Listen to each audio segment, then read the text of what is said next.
మహాగణుడైన తండ్రి, పరిశుద్ధుడు, నిన్న నేడు ఏకరీతిగా ఉంటున్న దేవుడు, ప్రభువా, సజీవుడు, సమస్తాన్ని సృష్టించిన సృష్టికర్తలు తండ్రి, అందుని బట్టి మిమ్మల్ని స్తుతిస్తూ మిమ్మల్ని గణపరుస్తున్నాం. ప్రభువా, మీకు ఎంతో వందనాలు చెల్లిస్తున్నాం.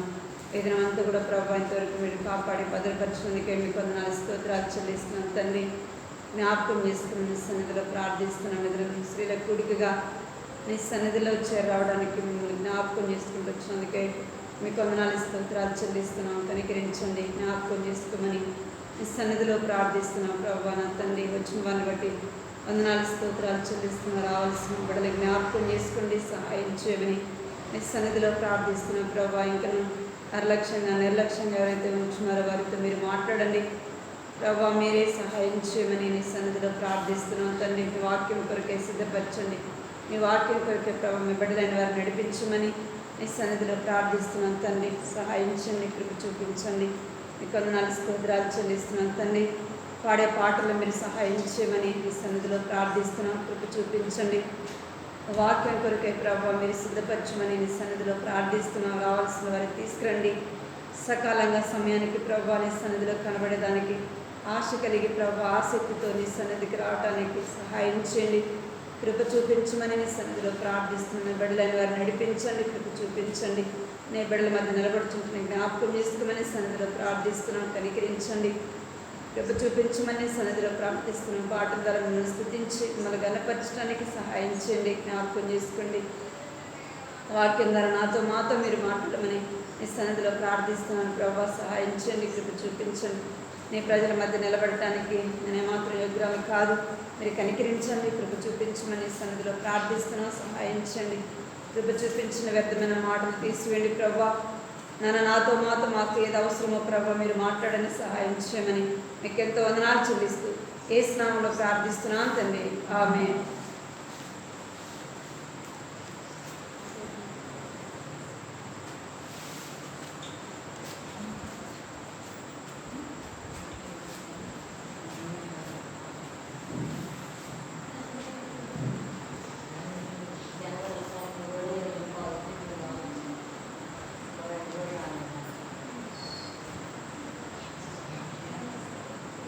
పాట పాడుతున్నాను.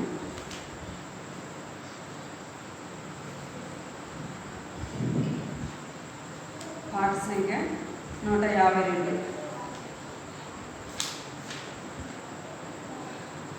పాత పాటే, వచ్చి పాటే, అందరూ కలిసి పాట.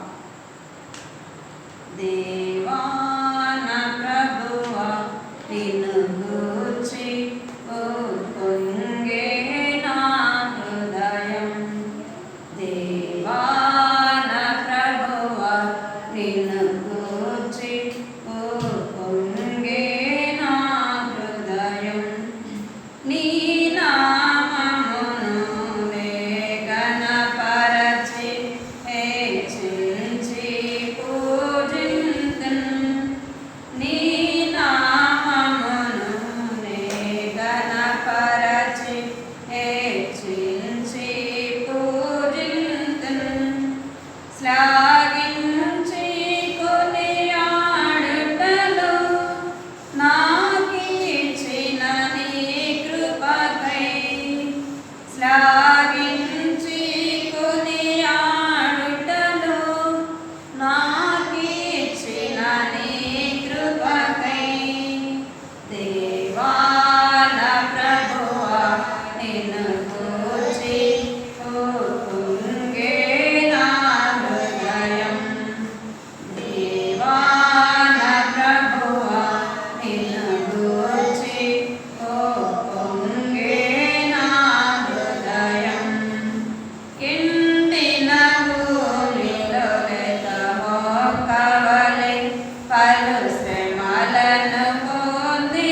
రారాజు రూపమును నిరతంబులు చూచి నిరీక్షణతో నింగిని నే చూచెదను.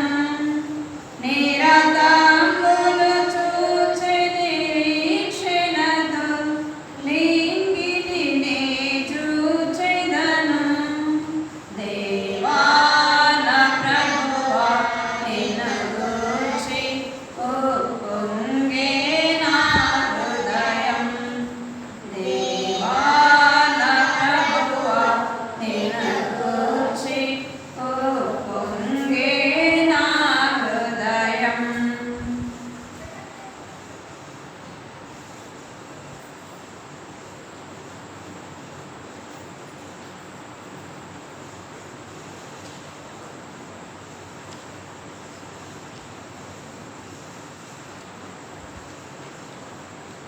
పాట సంఖ్య 249.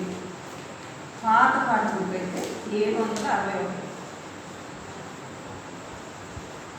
కొత్త పాట బుక్ అయితే 249.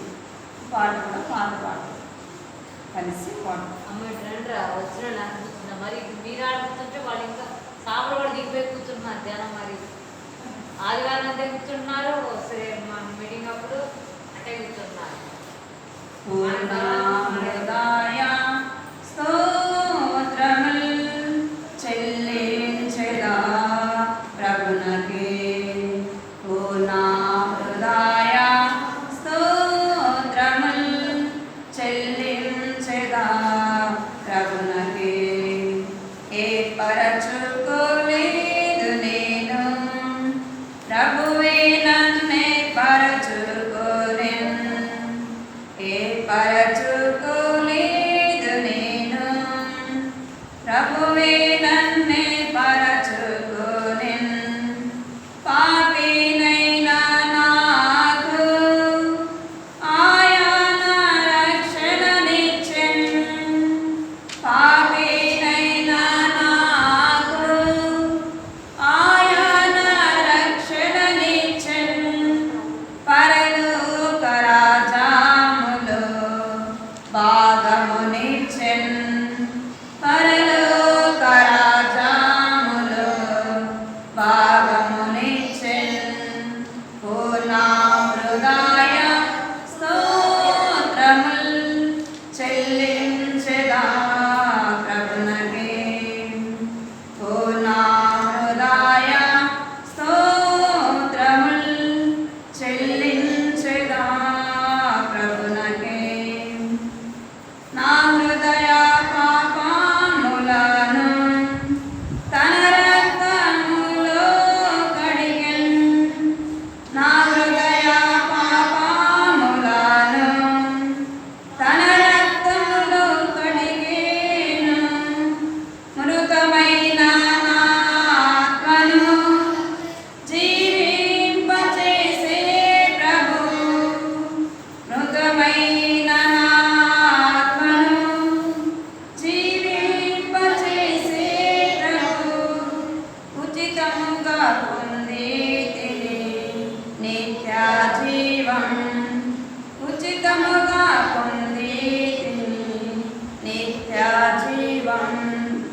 పూర్ణ హృదయ స్తోత్రముల్ చెల్లించెదా ప్రభునకే. పూర్ణ హృదయ స్తోత్రముల్ చెల్లించెదా ప్రభునకే. నీ పాప పందములో నుండా హృదయము శాంతితో నిండి. నీ పాప బంధములో నుండా హృదయము శాంతితో నిండి. నా పాప మొక్కు కొనగా కడిగేను రక్తములో. నా పాప మొక్కు కొనగా కడిగేను రక్తములో.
చెల్లించగా ప్రభునకే పూర్ణామృదాయ స్తోత్రముల్ చెల్లించగా ప్రభునకే.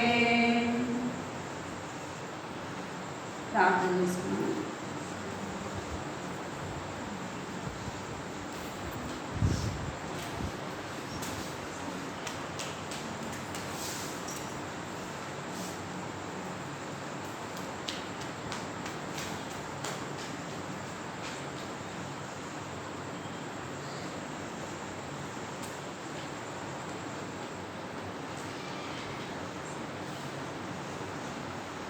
కృపా ప్రేమగల తండ్రి, జీవగల దేవ, నీ బంగారు పాదాల కొందనాలు స్తోత్రాలు చెల్లిస్తున్నాను ప్రభు. ఇంతవరకు కూడా పాటల ద్వారా మిమ్మల్ని స్థుతించి గణపరచుకోవడానికి మీరు సహాయపడుతూ వచ్చారు. మీ కొందనాలు స్తోత్రాలు చెల్లిస్తున్నాను తండ్రి. వాక్యం ద్వారా మాట్లాడని ప్రభు, మీ స్వరాన్ని వినిపింపచేయమని మీ సన్నిధిలో ప్రార్థిస్తున్నాను. కృప చూపించండి.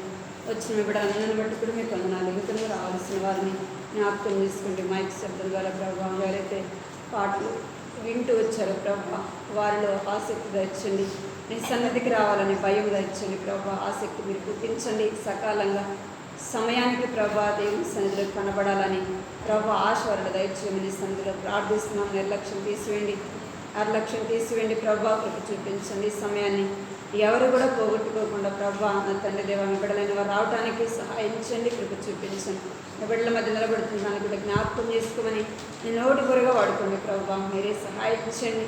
మాకు ఏది అవసరమో వాటి మాటల ద్వారా మీరు అనుగ్రహించండి. కృప చూపి వాక్యం చేత మిమ్మల్ని తృప్తిపరచండి. మీరు ఆఖరి కొరకే సిద్ధపరచమని కొందనాలు చెల్లిస్తూ యేసు నామములో ప్రార్థిస్తున్నాను తండ్రి. ఆమేన్.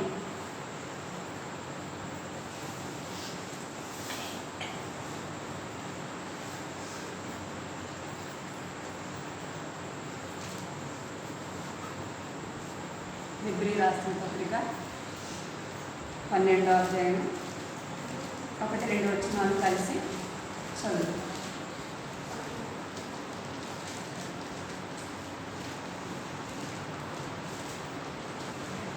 వచ్చిన వాళ్ళందరూ కూడా కలిసి చదువు.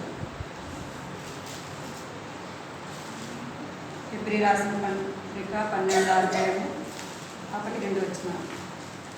ఇంత గొప్ప సాక్షి సమూహము మేఘం వలె మనలను ఆవరించినందున మనము కూడా ప్రతి వారము సులువుగా చిక్కులు పెట్టే పాపమును విడిచిపెట్టి విశ్వాసమున కర్తయ్య దాన్ని కొనసాగించబడిన యేసు వైపు చూస్తూ మన ఎదుట ఉంచబడిన అందులో ఓపికతో పరిగెత్తును.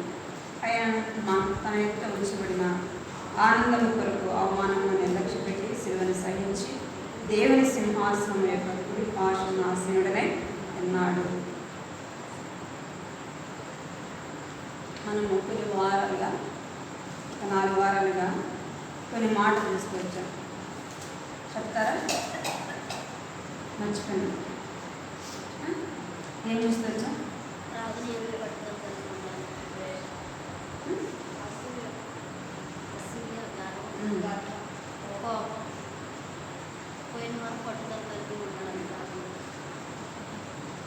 మానవుని యొక్క హృదయంలో ఉన్న పాపం గురించి జ్ఞాపకం చేసుకున్నాం. మనము గర్వం చూసుకొచ్చాం, కోపాన్ని, ఇంకా అసూయ చూసుకొచ్చాం.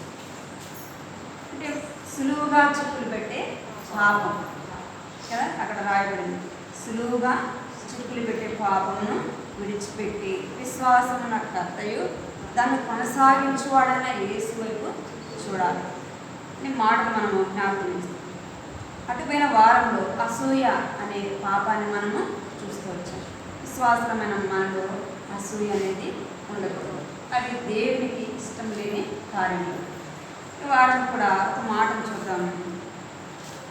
సామెతలు 6వ అధ్యాయము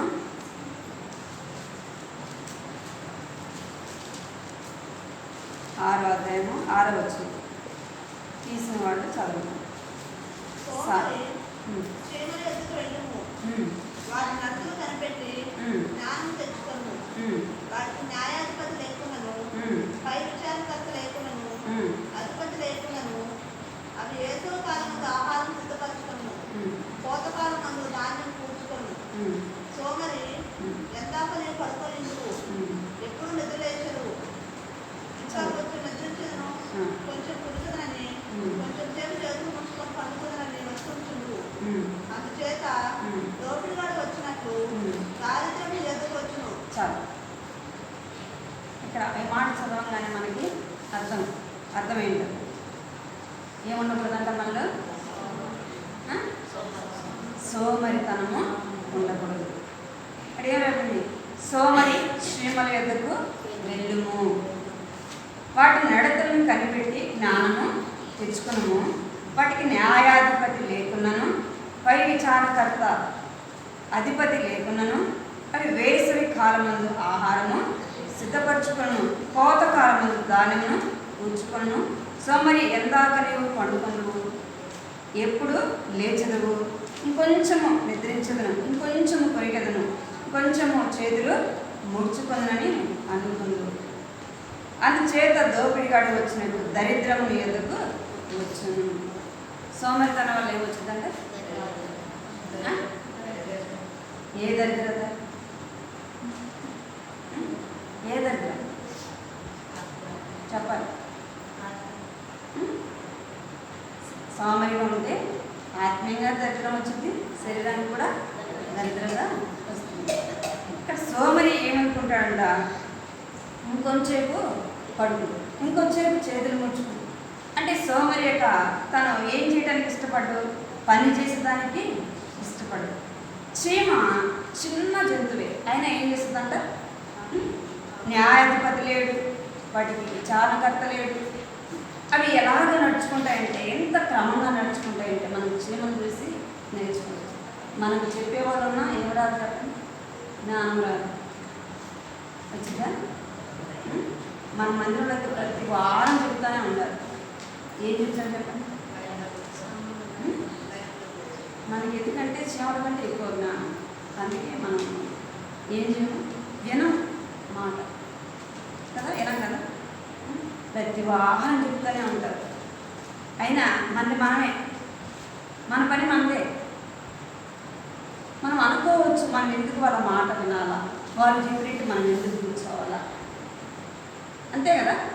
ప్రతి వారం చెప్తున్నా ఆ పని చేయలేదంటే ఏది చెప్పండి? ఆ మాటకు విలువ లేదు. అర్థమైందా మీకు? ప్రతి వారం చెప్తున్నా మనం ఆ మాట వినట్లేదు, ఆ మాట అనుసరించట్లేదంటే ఏమి లేదంటే అక్కడ చెప్పేవాడు యొక్క మాట దేవుని బిడ్డలని మాట మనకి ఏం చూపించలేకపోతున్నాం? విధేయత చూపించాలి. నువ్వు ఆ చిన్న మాటకి విధేయత చూపించలేదంటే పెద్ద మాటకు విధేయత చూపిస్తావా? చెప్పే నేనైనా మీరైనా ఏం చేయాలి?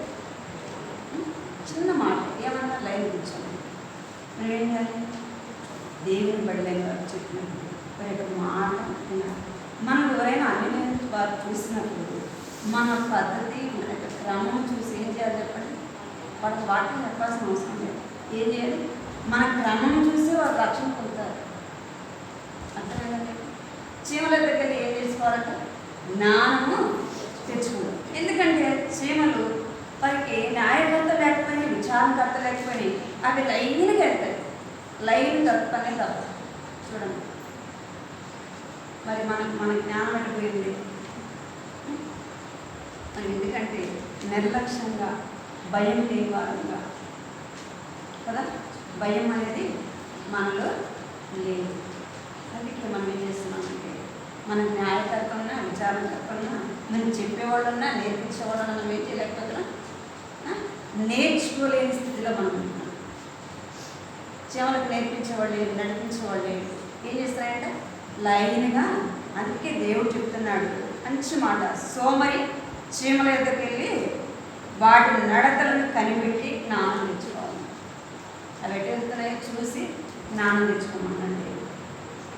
ఇంకేమన్నా అంటే సోమరితనం వల్ల మనం ఏం చేస్తామంటే దారిద్రతని తెచ్చుకునే వారంగా ఉంటాం.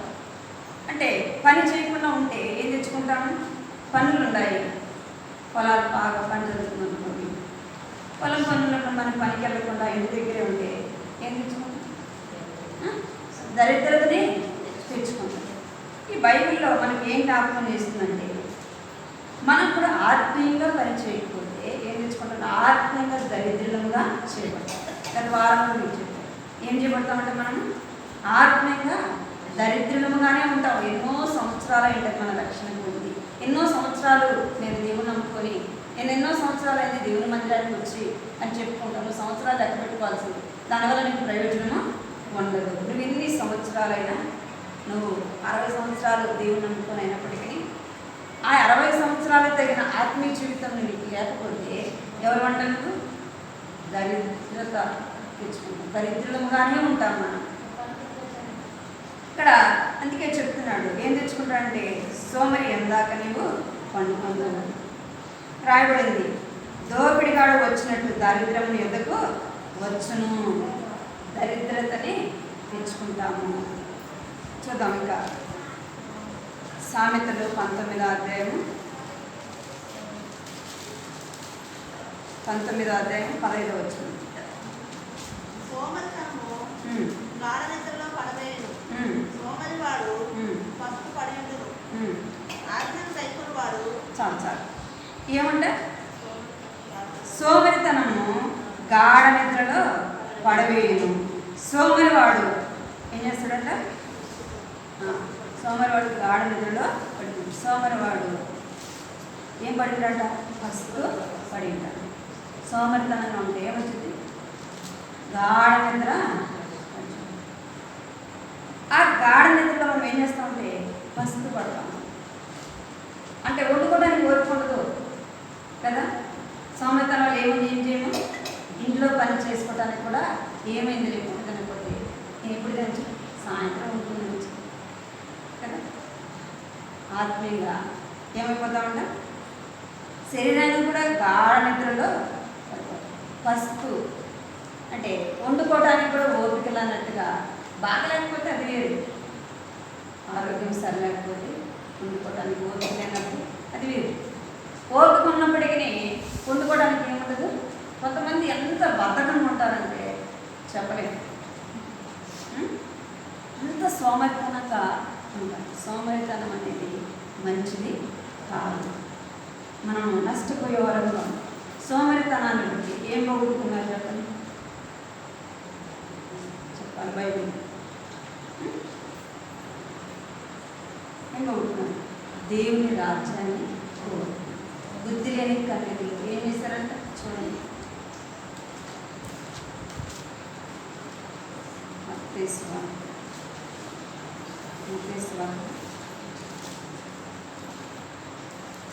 25వ అధ్యాయం 12వ వచనం. మత్తయి 25:12 చదవండి. మత్తయి 25వ అధ్యాయం 12వ వచనం. అతడు మిమ్మల్ని ఎరుగనని మీతో నిశ్చయముగా చెప్పుచున్నాను. ఆ దినమైనను గడియను మీకు తెలియదు కనుక మెలకువగా ఉండుడి. ఇక్కడ ఎవరి గురించి చెప్పబడిందంటే బుద్ధి లేని కన్యక గురించి చెప్పబడింది. ఈ బుద్ధి లేని కన్యకలు ఏం చేస్తారంటే తమతో పాటు ఏం తీసుకెళ్ళలేదు? వాళ్ళు నూనెను తీసుకుని పోలేదు. రెండోది ఏం చేశారంటే వాళ్ళు గాఢ నిద్రపోయారు. ఇందాక మనం చదివాం గాఢ నిద్రలో సోమరితనం ఏం చేస్తుందంట? గాఢ నిద్రలో పడేస్తారు. ఇప్పుడు వీళ్ళు ఏం చేశారు? గాఢ నిద్రలో నిద్రపోయారు. నూనె తీసుకొచ్చుకోలేదు, మెలకువ అనేది వాళ్ళు లేదు. ఏం చేశారంట? గాఢ నిద్రపోయారు. ప్రభు రానే వచ్చారు. సిద్ధపడదామా అంటే ఏం లేదు, నూనె లేదు. ఏమన్నాడు యేసు వాళ్ళ గురించి? ఏమన్నాడు? అతడు మిమ్మల్ని ఎరుగనని మీతో నిశ్చయముగా చెబుతున్నాను. ఏం పోగొట్టుకున్నారు వాళ్ళు? దేవుని రాజ్యాన్ని పోగొట్టుకున్నారు. దేవుని రాజ్యంలోకి వెళ్ళలేకపోయారు. నీవు నేను కూడా సోమరితనంగా ఉంటే ఏం పోగొట్టుకుంటామంట? దేవుని రాజ్యాన్ని పోగొట్టు. ఆ గడియ ఎప్పుడో మనకి, ఆ దినం ఎప్పుడో తెలియదు, ఆ గడియ ఎప్పుడో తెలియదు. మనం ఎలా ఉండాలంట? చురుకైన వారంగా ఉండాలి. మెలకువ జీవితం మనము కలిగి ఉండాలి. మెలకువ అనేది లేకపోతే మనం కూడా ఎప్పుడు మెలకువ ఉంటుంది చెప్పండి? చురుగ్గా ఉన్నప్పుడే అన్నింటిలో కూడా చురుకైన వారంగా ఉంటాం. సోమవారికి ఎలా ఉంటుందంటే అప్పుడు చూద్దాం కదా, సోమవారం అంటే అప్పుడు చూద్దాం. ఆ సమయం వచ్చినప్పుడు ఆలోచిద్దాం. అదే చురుకైన వారిని చూడండి, ముందే అన్నీ సిద్ధపరచుకునేవారుగా ఉంటారు. ఎప్పుడేమొస్తుందో తెలియదు, ఎప్పుడేం జరుగుతుందో తెలియదు అని ఏం చేస్తారంట, ముందే అన్నీ కూడా సిద్ధపరచుకుంటారు. ఈ బుద్ధిగల కన్యకలు ఏం చేస్తూ వచ్చారు, వారి దివిటి ఆరిపోకుండా దివిటి ఎగుతానే ఉంది. ఏం చేశారంట, దీపం మళ్ళా అవసరమైద్దామని ఏం చేశారు, నూనె తెచ్చుకున్నారు. వారు మెలకువగా ఉన్నారేమో, అందుకే దేవుని స్వరాన్ని వారు ఏం చేస్తూ వచ్చారు, వినగలిగారు. దేవుని ఆయన వచ్చినప్పుడు ఆయనతో పాటు దేవుని రాజ్యంలోకి వెళ్తుంటారు. ఇంకా చూడండి, అదే అధ్యాయంలోనే 26వ వచనం, మత్తయి సువార్త 25-26వ వచనం. అందువల్ల యజమానుడు వారిని చూసి, సోమరి అయిన చెడ్డదాసుడా, నేను విత్తని చోట కోడివాడను, చల్లని చోట పంట పూసుకుని వాడని నీవు ఎరుగుదువా? అట్లయితే నీవు నా సొమ్ము సావుకారుల యొద్ద ఉంచవలసి ఉండెను. నేను వచ్చి వడ్డీతో కూడా నా సొమ్ము తీసుకుంది నేను చెప్పి 30 మరియు పనికిమాల నా దాసులు వెలుపటి చీకటికి తోసివేయడి, అక్కడ ఏడుపును పండు కొలుపునే ఉండను. చాలు. ఇక్కడ మత్తయి సువార్త 25వ అధ్యాయంలో యజమానుడు ఏం చేస్తూ వచ్చాడంట, ముగ్గురిని పిలుస్తూ వచ్చాడు. ముగ్గురిని పిలిచి ఏం చేశాడంట, ఒకరికి 2 తలాంతులు ఇచ్చాడు, ఒకరికి 5 తలాంతులు ఇచ్చాడు, మరొకరికి 1 తలాంతు ఇచ్చినాడు. ఈ 2 తలాంతులు తీసుకున్నవాడు ఏం చేశాడంట, ఆ 2 తలాంతులు తీసుకుని కష్టపడి పనిచేసి ఏం చేశాడు, ఇంకా 2 తలాంతుల్ని సంపాదించుకున్నాడు. 5 తలాంతులు తీసుకున్నవాడు కష్టపడి తను ఏం చేశాడంట, ఇంకా 5 తలాంతుల్ని సంపాదించాడు. ఒకడు తీసుకున్నవాడు ఏం చేశాడు, అడిగి పని చేయడానికి ఇష్టపడలే కదా, పని చేయడానికి ఇష్టపడలేదు కాబట్టి సోమరితనంగా ఏం చేశాడంటే, ఆ యజమానుడు వస్తాడు మళ్ళా ఆ తలాంతుని ఏం చేయాలి, మళ్ళా ఇవ్వాలి, అప్పచెప్పాలి కాబట్టి ఏం చేశాడు, ఆ తలాంతుని తీసుకెళ్ళి భూమిలో దాచిపెట్టాడు. అక్కడ ఏం రాయబడింది, ఆ యొక్క అంటే సోమరివైన చెడ్డదాసుడా, ఏమంటున్నాడు, సోమరివైన చెడ్డదాసుడా.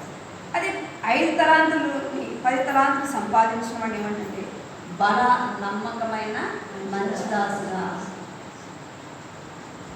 నేను దేవుడు ఏమన్నాడు చెప్పండి, నన్ను దేవుడు తన స్వరక్తం ఇచ్చి కొన్నాడు, మనలను ఆయన రక్షించినాడు, మన కోసం ప్రాణం పెట్టాడు. మరి నువ్వు రక్షణ పొందావు, మరి ఒకరికైనా దేవుని వాక్యాన్ని చెప్పావా, ఒకరికైనా దేవుని సన్నిధిని తీసుకొని వచ్చావా, ఒక ఆత్మ కొరకైనా నువ్వు ప్రయాసపడ్డావా, ఒక ఆత్మ కొరకైనా నువ్వు పని చేసావా, చేశావు, ఒక ఆత్మనైనా రక్షణ, ఒక ఆత్మైనా దేవుని తీసుకొని వచ్చావా, ఒక్కరికైనా నువ్వు దేవుని వాక్యం చెప్పావా. దేవుని వాక్యాన్ని ఒక ఆత్మకైనా చెప్పకపోతే, ఒక ఆత్మనైనా నువ్వు దేవుని సన్నిధికి తీసుకుని రాకపోతే ఏమంటాడు, ఒక తలాంతు దేవుడు నిన్ను రక్షించాడు. నువ్వు ఒక్కదానివే, నువ్వు చనిపోయేంత వరకు నీవైనా నేను, నువ్వు అట్లనే ఉంటే ఏమంటాడు దేవుడు, ఏమంటాడు, సోమరివైన చెడ్డదాసుడా.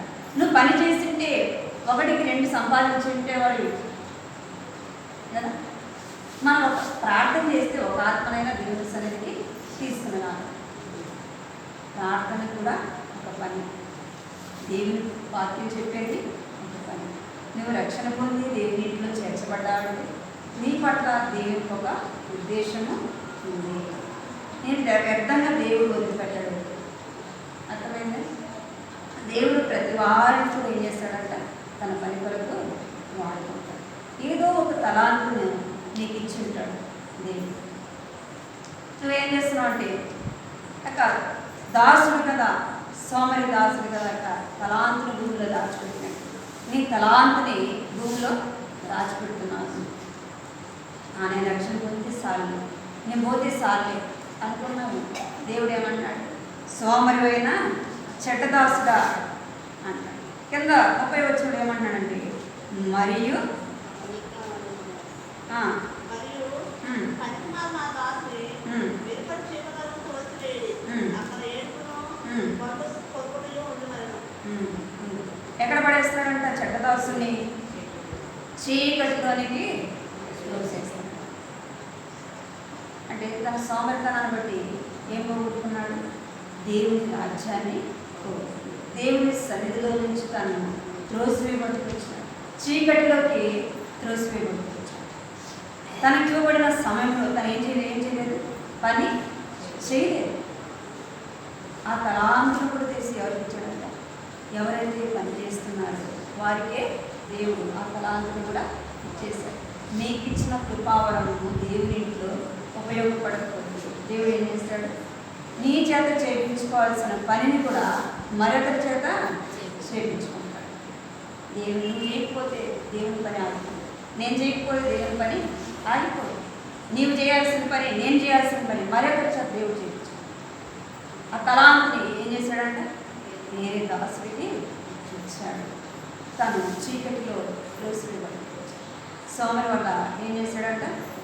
దేవుని రాజ్యాన్ని, దేవుని సన్నిధిని వచ్చాడు. చెడ్డదాసుడా అని తను అనిపించాడు. అప్పుడు తెలియని కన్యకులు కూడా ఏం చేస్తూ వచ్చారంటే, మీరెవరో ఎరుగను అంటాను, నేను నన్ను కూడా అదే మాట అంటాను. దేవుడు సరేనా? ఆత్మీయంగా చురుకుతాను మనలో దాకా, ఆత్మీయంగా సోమరులో ఉండి మనం నష్టపోయేవారు కూడా ఉంటారు. చూడండి సామెతలు, సోమరితనం వల్ల వచ్చిన నష్టం చూడండి. సామెతలు 18వ అధ్యాయము 9వ వచనం. పనిలో జాగు చేయవాడు నష్టం చేయవాడు సోదరుడు. యెహోవా నామము బలమైన దుఃఖము. ఏం చేయాలంట? పనిలో జాగు చేయవాడు నష్టము. ఇక్కడ ఏం తెచ్చుకున్నాడు? పనిలో పని చేయకుండా తను నిర్లక్ష్యంగా ఉంటూ వచ్చాడు, నష్టాన్ని తెచ్చుకుంటూ వచ్చాడు. నేను ఆ జీవితంలో మనం అలాగే ఉంటున్నాను. సోమరితనాన్ని బట్టి నష్టాన్ని తెచ్చుకునే వారంలో మనము ఉంటున్నాము. మేము ఎలా ఉండకూడదంటే సోమరితనముగా ఉండకూడదు, సోమరితనంగా ఉండకూడదు. దేవుని రాజ్యాన్ని మనం పోగొట్టుకునే వారముగా ఉంటాము. సామెతలు 21వ అధ్యాయం 25వ వచనం. సోమరిమైన చేతులు పనిచేయగలవు, వాని ఇచ్చ వాని చంపును. చాలు. ఏమంట? సోమరిమైన చేతులు పని చేయు. మన చేతులను మనము ముడుచుకునే వారంగా ఉంటుంది. సోమరితనాన్ని బట్టి దేవుని రాజ్యాన్ని పోగొట్టుకున్న వారిని మనం చూస్తున్నాం. ఇంకా సోమరితనాన్ని బట్టి ఏం తెచ్చుకుంటామంటే ప్రసంగి చూడండి, ప్రసంగి 10వ అధ్యాయం సామెతల పక్కన ఉంటుంది. ప్రసంగి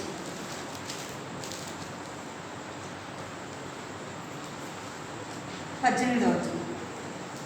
ప్రసంగి 10వ సోమరితనం చేత ఇంటి కప్పు దిగబడిపోవును, చేతులు బద్ధకం చేత ఇల్లు కురియను. చాలు. ఏమంటే సోమరితనం వల్ల ఏమైపోతుంది? ఇంటి కప్పు కూడా పడిపోతుంది. అది వేసుకోవడానికి కూడా ఎట్లా ఉంటుంది? వేసుకున్నాము తర్వాత చూద్దాంలే అంటే ఏమైపోయిందంటే ఇల్లు బద్ధకం చేత ఇల్లు కురియను. అదే జ్ఞానం గలవాడైతే ఏం చేస్తాడు? వర్షాకాలం వచ్చినప్పుడు ముందు జాగ్రత్త పడతాడు. వర్షం వస్తుందేమో, ఇల్లు కురుస్తుందేమో, ఏం చేస్తాడు? ముందే జాగ్రత్త పడతాడు. అది సోమరివాడు ఏం చేస్తాడంటే చూద్దాం. కొంతమంది ఎంత సోమరిగా ఉంటారంటే మనకు తెలుసు. పక్కన ఉన్న దాన్ని తీసుకోవడానికి కూడా ఎంతో కష్టంగా ఉంటారు. వాక్యం ఏం చెప్తుంది? సోమరితనం అనేది దేవునికి ఇష్టమైనది కాదు. సోమరితనముగా ఉండకూడదు. సోమరితనంగా ఉంటే ఈ లోక సంబంధంగా మనం అంత నష్టపోతే ఆత్మీయంగా ఎంత నష్టపోతాం? దేవుని రాజ్యాన్ని పోగొట్టుకుంటాం. ఒక ఒకవేళ ఈ లోక సంబంధం ఏదైనా నష్టపోయిన అంతలో మనం పోతాం చెప్తున్నాం. ఆత్మీయంగా నష్టపోతే, ఆత్మీయంగా సోమరితనం అంటే దేవుని రాజ్యాన్ని పోగొట్టుకుంటే ఎక్కడికి పోవాలి మనం? ఏం చెప్పండి, ఎక్కడికి వెళ్తాం? రెండే కదా, ఒకటి పరలోకము, ఒకటి నరకం. సోమరితనంగా ఉంటే ఏ మార్గం మనకి? ఎక్కడికి రోజు వేయబడ్డాడు? సోమరివాడు చీకటిలోకి రోజు వేయబడ్డాడు. అక్కడ ఏముందంట? ఏడుపును పళ్ళు కొరుకుతా ఉండును. అక్కడికి మనం రోజు వేయబడ్డాం. మనం ఎలా అనుకుంటుంటే సోమరులంగా దేవుని బిడ్డలమైన మనకు సోమరితనము తాగదు, సోమరితనం పనికి రాదు. ఎలా ఉండాలంటే చురుకైన వారంగా ఉండాలి. ఎట్లా ఉండాలంటే చూద్దాం. నిర్గమాకాండం 1వ అధ్యాయం 19వ వచనం. నిర్గమాకాండం 1వ అధ్యాయం 19వ వచనం. అందుకు ఆ మంత్రసానులు ఎబ్రీ స్త్రీలు ఐగుప్తు స్త్రీల వంటి వారు కాదు, వారు చురుకైన వారు. చాలు. ఎవరంట? ఎబ్రీ స్త్రీలు అంటే ఎవరు? ఎవరు? మనమే. ఎవరంట? దేవుని బిడ్డలు. ఎబ్రీలు ఎవరంట? దేవుని ప్రజలు. ఇక్కడ ఐగుప్తు స్త్రీలు అంటే లోకాన్ని ఐగుప్తు స్త్రీలు అంటే లోకాన్ని మనం జ్ఞాపకం చేసుకోవాలి. ఎబ్రీ స్త్రీలు అంటే దేవుని బిడ్డలైన వారిని జ్ఞాపకము చేసుకోవాలి. ఇక్కడ చెప్తున్నారు, ఐగుప్తు యొక్క మంత్రస్థానం చెప్తున్నారు. ఏమని చెప్తున్నారంటే హెబ్రీ స్త్రీలు బహు చురుకైన వారు. ఎందుకు చెప్పబడిందంటే ఈ మాట మోషే యొక్క తల్లిని గురించి చెప్పబడింది. ఫరో రాజు చెప్తున్నారు ఈ యొక్క మంత్రస్థానం పోయి ఏం చెప్పాడు ఫరో రాజు? మగపిల్లలందరినీ కూడా చంపివేయమన్నప్పుడు ఈ స్త్రీ ఏం చేసిందంటే వాడు రాకమునిపే మోషే తల్లి ఏం చేసిందంట? ఎవరు ప్రశ్నించడమో అయిపోయింది, ఆ బిడ్డను దాచడం కూడా అయిపోయింది. ఎంత చురుకుతనం చూడండి. ఆమె చురుకుతనాన్ని బట్టి 3 నెలలు ఆ బిడ్డను దాచగలిగింది. అందుకే ఎక్కడ ఏం రాయబడింది? ఎబ్రీ స్త్రీలు ఐగుప్తు స్త్రీలు వంటి వారు కారు, వారు చురుకైన వారు. దేవుని నమ్మిన నీవు నేను ఐగుప్తు స్త్రీల వలె కాదు. ఎలా ఉండాలంట? ఎబ్రీ స్త్రీల వలె చురుకైన వారుగా ఉండాలి. మనకి ఎక్కడ చురుకుతనం వచ్చిందంటే లోక సంబంధమైన వాటి విషయంలో ఎంత చురుకుతనం చెప్పడానికి వీలు కదా. ఎంత చురుకుతనం అంటే అంత చురుకుతనం చూపిస్తుంది. ఓపిక లేకపోయినా లోక సంబంధమైన వాటి కొరకు ఎంతో ప్రయాసపడతాం. ఏదైనా కార్యము మరి ఈరోజు స్త్రీల కూడుకుంది ఎంతమంది వచ్చారు? అదే లోక కార్యాలకైతే బాగా లేకపోయినా ఎండైనా వానైనా ఏదేమైనా ఏం చేస్తాం? చేయాల్సినవన్నీ చేస్తాం. దేవుని కార్యాలకు వచ్చేలోపు మనం ఎలా ఉంటామంటే నిర్లక్ష్యంగా, సోమరితనంగా, నిర్లక్ష్యంగా ఏమైంది లేకపోతే ఒకరోజు కనపడకపోతే ఏమైంది? ఏం పోగొట్టుకుంటాం? దేవుని రాజ్యాన్ని ఏమో బహు చురుకైనదిగా అనుకోవచ్చు. మనకు ఎలా ఉండాలంటే చురుకైన వారముగా ఉండాలి. ఎబ్రీ స్త్రీలు ఒక చురుకైన వారు అన్నట్టుగా మనం కూడా చురుకుతనము కలిగి ఉండాలి. సామెతలు 12వ అధ్యాయం 27వ వచనం చూద్దాము. సామెతలు 12వ అధ్యాయం 27వ వచనం. చురుకుతనం వల్ల ఏమొచ్చింది? సోమరి పెంటాడలో పట్టుకొనడు, చురుకుగా ఉండుట గొప్ప భాగ్యము. చాలు. సోమరివాడు ఏం చేస్తాడంట? వేట ఆడినా కానీ ఏమి తెచ్చుకోలేదు. అయితే చురుకుగా ఉంట గొప్ప భాగ్యము. మనం చురుకుతనం కలిగి ఉండాలి, చురుకైన వారముగా ఉండాలి. ఆత్మ సంబంధమైన వాటి విషయంలో మనము చురుకైన వారముగా ఉండాలి. ఏ విషయంలో చురుకైన వారముగా ఉండాలంటే తిమోతి రాసిన పత్రిక 4వ అధ్యాయం 5వ వచనం. చురుకుతనం కలిగి మనం ఏం చేయాలంటే చదవండి. 2వ తిమోతి రాసిన పత్రిక 4వ అధ్యాయం 5వ వచనం. అయితే నీవు అన్ని విషయములో మితంగా ఉండుము, శ్రమపడుము, సువార్తని పనిచేయము, నీ పరిచయను సంపూర్ణంగా జరిగించు. చాలు. ఏం చేయాలంట? అయితే నీవు అన్ని విషయంలో మితముగా ఉండము, శ్రమపడము, సువార్తను పని చేయము, నీ పరిచర్య సంపూర్ణంగా జరిగించుము. ఏ పని చేయాలంటే అన్ని విషయాల్లో మితముగా ఉండాలి, శ్రమ పడాలి. దేనికోసం శ్రమ పడాలా? దేనికోసం? దేవుని పని చేయడానికి శ్రమ పడాలి. సువార్తికుని పని చేయము, దేవుని పని చేయాలి మితముగా. మనము అన్ని పనులు చేస్తాం కానీ దేవుని పని చేయడానికి మనకు మనసు రాదు. అక్కడ ఏం చెప్పబడుతుంది అంటే ఆత్మీయంగా పని. ఆత్మకు ఏం పని చెప్పండి? శరీరానికి ఏమో లోక సంబంధమైన పని. మరి ఆత్మకు పని ఏం పని? ఆత్మ చేయాల్సిన పని దేవుని వాక్యం చెప్పడం, అనేకుల కొరకు ప్రార్థన చేయడం, ఒక ఆత్మనైనా దేవుని ఇంటికి తీసుకుని రావాలా అనే తపన మనలో ఉండాలి. రోమా రాసిన పత్రికలు అంటాడు, ఏమన్నాడంటే 12వ అధ్యాయంలో ఎలా ఉండాలంటే ఆసక్తి కలిగి ఉండాలి.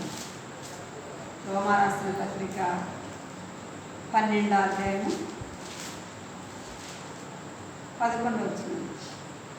ఆసక్తి విషయంలో మాంద్యులు కాక ఆత్మయందు తీవ్రత గలవారై ప్రభువును సేవించుడి. చాలు. ఎట్లా ఉండాలంట? ఆత్మ విషయంలో మాందులు కాక, ఆత్మ విషయంలో సోమరులు కాక. ఎట్లా ఉండాలంట? ఆసక్తి విషయంలో మాందులు కాక, ఆత్మయందు తీవ్రత గలవారై ప్రభువును సేవించుడి.